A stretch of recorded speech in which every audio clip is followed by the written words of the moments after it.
اهلا بيكم في حلقه جديده من اومنيفيرس واتشر، استكمالا للحلقات اللي بنتكلم فيها على الشخصيات اللي هتظهر في فيلم مارفل الجديد ساندر بولتس. النهارده هنتكلم على وينتر سولجر في الكوميكس، ناخد فكره عنه وعن قدراته. وينتر سولجر هو شخصيه تبع مارفل كوميكس، اول ظهور ليه في الكوميكس كان شهر ديسمبر سنه 1940. الكلام ده كان في العدد رقم واحد من سلسله الكوميكس كابتن امريكا كوميكس على ايد الكتاب جو سايمون وجاك كيربي. اسمه الحقيقي هو جيمس باكي بارنز. اتولد سنة 1925. قبل ما يكمل 10 سنين كان أبوه وأمه ماتوا. بيتربى في وحدة عسكرية. كان بيتخانق كتير وبيعمل مشاكل، بيبعتوه انجلترا عشان يتدرب تدريب قتالي. بيقضي كام شهر، بيرجع لأمريكا وبيبقى صديق لستيف روجرز. بعد كده بيعرف إن كابتن أمريكا وستيف روجرز هما الاتنين نفس الشخص. بيشارك معاه في أول مهمة قصاد الريد سكال. بعد كده بيقضي شهور كتيرة في التدريب البدني القاسي تحت إشراف كابتن أمريكا. بعد ما بيخلصوا بياخد اسم وهوية باكي.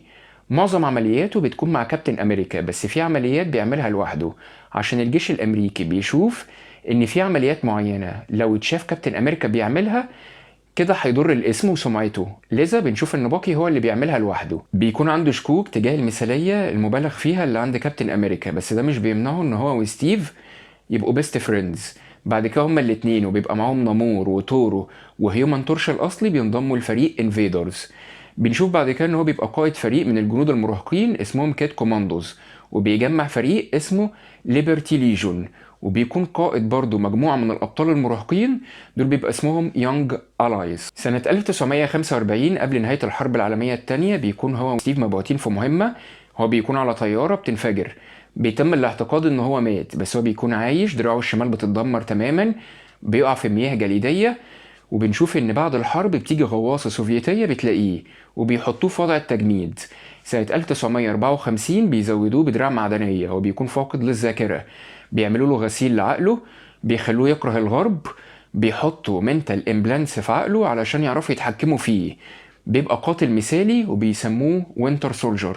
بيعمل سلسلة من العمليات الأكثر نجاحا في تاريخ الاغتيالات التكتيكية حوالين العالم. من ضمن العمليات اللي عملها ان هو قتل ايتسو، مرات وولفرين الحامل. بيقابل بعد كده ناتاشا رومانوف اللي هي هتعرف بعد كده باسم بلاك ويدو. بيبقى مشرف على تدريبها وبيحبوا بعض على الرغم ان هو كان متصمم لها انها هتتجوز اليكسي ريد جارديان. بعد كده بنشوف ان هو بيتقيم ان هو غير مستقر عقليا، فبيقرروا ان هم يجمدوه في الفترات اللي مش بيكون فيها مهمات. بيقتل الرئيس الامريكي كينيدي، بيعمل عمليات اغتيال كتير لغايه القرن ال21. بيقابل بعد كده كابتن امريكا، بيخش في معركه قصاده. ستيف باستخدام الكوزميك كيوب بيرجع له ذكرياته، والاول مره من 50 سنه بنشوفهم متحدين مع بعض. بعد كده بنشوفه بيساعد ولفرين في معركته قصاد ابنه ديكن. بعد اغتيال كابتن امريكا هو بيكون عايز ينتقم من الاتنين اللي اعتبرهم مسؤولين عن الموضوع ده، الريد سكال ومدير شيلد الحالي اللي هو توني ستارك. بيخش في معركة قصاد بلاك ويدو عشان ياخد الدرع بتاع كابتن امريكا، وبالفعل بينجح في كده. بنشوف ان رجالة الريد سكال بيقبضوا عليه، بس بتيجي ايجنت 13 اللي هي شارون كارتر بالاضافة لفالكون بيحرروه. شيلد بتقبض عليه بس هو بيهرب. بيروح يواجه توني ستارك. توني بيعرفه ان ستيف روجرز قبل ما يموت طلب منه طلبين. الطلب الاول ان هو ما يسمحش لباكي ان هو ينحدر في اتجاه الجنون والعنف. الطلب التاني ان هو يدور له على خليفة يليق ان هو يحمل هوية كابتن امريكا. توني بيقرر ان هو يكرم الارث بتاع كابتن امريكا ويدمج الطلبين في بعض. بيعرض على باكي ان هو يبقى كابتن امريكا. باكي بيوافق بس بشرطين. الشرط الاولاني ان هو يتشال منه المنتال امبلانتس. الشرط التاني ان هو ما يستجيبش لاي سلطه سواء كانت شيلد او ايرون مان. توني ستارك بيوافق. دلوقتي باكي بيبقى كابتن امريكا، بيبقى عنده نسخه خاصه بيه من لبس كابتن امريكا. بيبقى فعال جدا في الحرب ضد الارهاب على الرغم من معارضه اغلبيه الشعب ليه. فالكون بيساعده في العمليات بتاعته على الرغم ان هو كان معارض تماما في الاول ان هو يحمل هويه كابتن امريكا.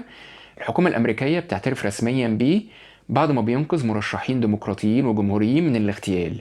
بيقرب تاني من بلاك ويدو عشان يصلح العلاقة بينه وما بين الأبطال. بيعرض على فريق نيو افنجرز ان هم ييجوا السيف هاوس بتاعه ويستخدموه كقاعدة عملياتهم من هنا ورايح. بعد كده بيعرف ان ستيف لسه عايش، هو محاصر في وضع ثابت من الزمكان.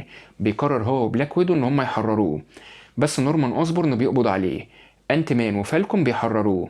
بعد كده ستيف لما بيرجع بيديله العباية والدرع رسميا وبيقول له انا معترف بيك ككابتن امريكا.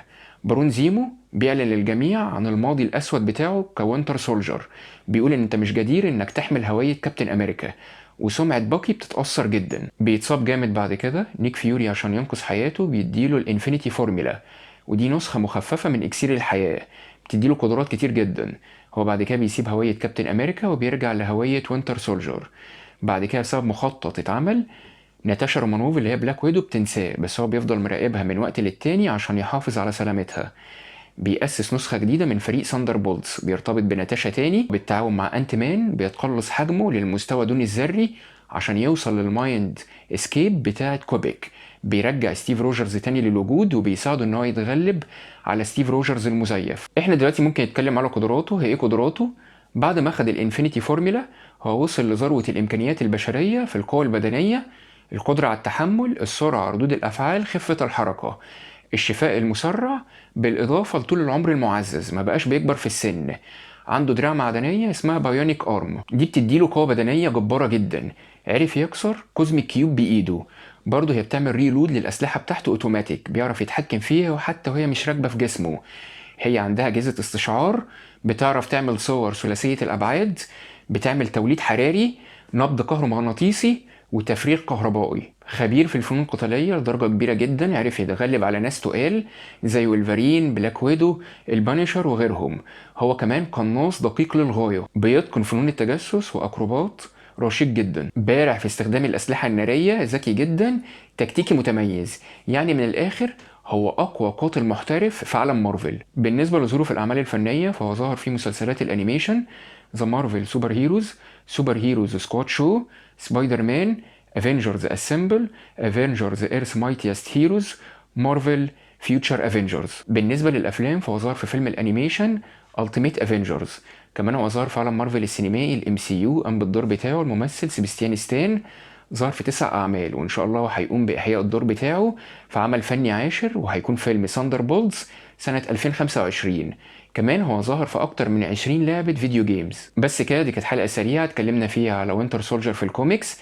غالبا دي آخر حلقة هنتكلم فيها على الشخصيات اللي هتظهر في فيلم ساندر بولز، خلصناهم. أنا عايزك دلوقتي تقولي في الكومنتس أنت إيه رأيك في الشخصية دي؟ مين أكتر شخصية أنت متحمس إنك تشوفها في فيلم ساندر بولز؟ أنت متشوق أصلا للفيلم ولا لأ؟ احنا الحلقة الجاية هنتكلم على حاجة جديدة. لغاية الحلقة الجاية ما تنساش تعمل لايك وشير، ولو انت مش عامل سبسكرايب اعمل، وما تنساش تضرب الجرس.